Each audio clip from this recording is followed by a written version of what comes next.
Bonsoir à tous, ravi de vous retrouver pour cette nouvelle édition de C'est bien ici.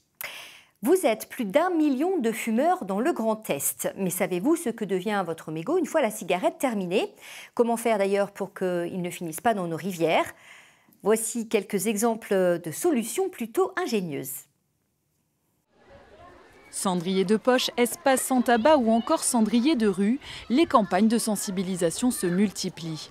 À l'image de ces plaques à Metz, ici commence la mer. Mais ces messages sont-ils assez clairs pour inciter les fumeurs à protéger les sols et la biodiversité quand un seul mégot peut polluer 500 litres d'eau?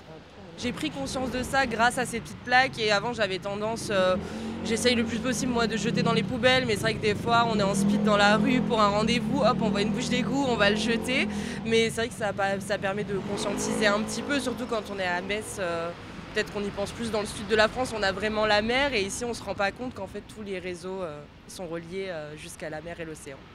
Alors efficace, je sais pas, en tout cas c'est bien de l'avoir mis en place. Nous, on ramasse des mégots tout le temps, le matin, terrasse, le pub également. Il y a pourtant une poubelle ici, on a un cendrier à disposition, il y a un cendrier ici, mais on retrouve quand même des mégots par terre. Si je trouve une poubelle, j'écrase au bord de la poubelle, je mets dans la poubelle, ou sinon je remets dans mon paquet de cigarettes. Mais après, c'est vrai que les odeurs, c'est pas très pratique. Et si on peut en croiser à tous les petits coins de rue comme ça serait vraiment génial. Je trouve que c'est vraiment bien parce que lorsque j'écrasais ma cigarette sur la poubelle et que je l'achetais dedans, j'avais toujours peur que ça prenne feu. Et au moins avec ça, je suis contente, c'est sécurisé, je peux partir tranquille. Chaque année, 30 milliards de mégots sont jetés en France. Pour créer une chaîne vertueuse à Metz, plus de 600 cendriers de rue ont déjà été installés. Il y a un coût économique, puisqu'on ramasse à peu près plus de 2 millions de mégots par an.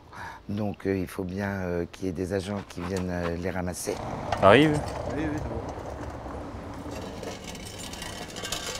Vas-y. Quasiment vite. Pour remplir cette tâche, la ville de Metz a noué un partenariat avec Alcom, un éco-organisme financeur partiel des cendriers de rue. La structure a aussi permis la mise en relation avec Ciao Mégots, le prestataire qui s'occupe de récolter les mégots une fois stockés dans le hangar du pôle propreté de la ville de Metz.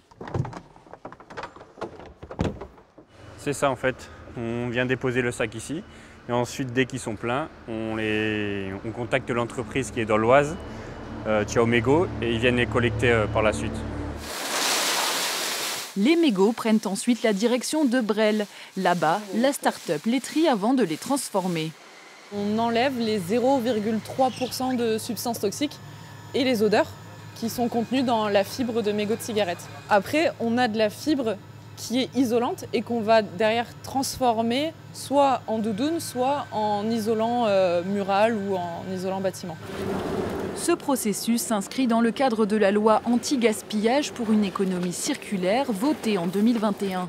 Objectif en 2027, réduire de 40% le nombre de mégots jetés au sol.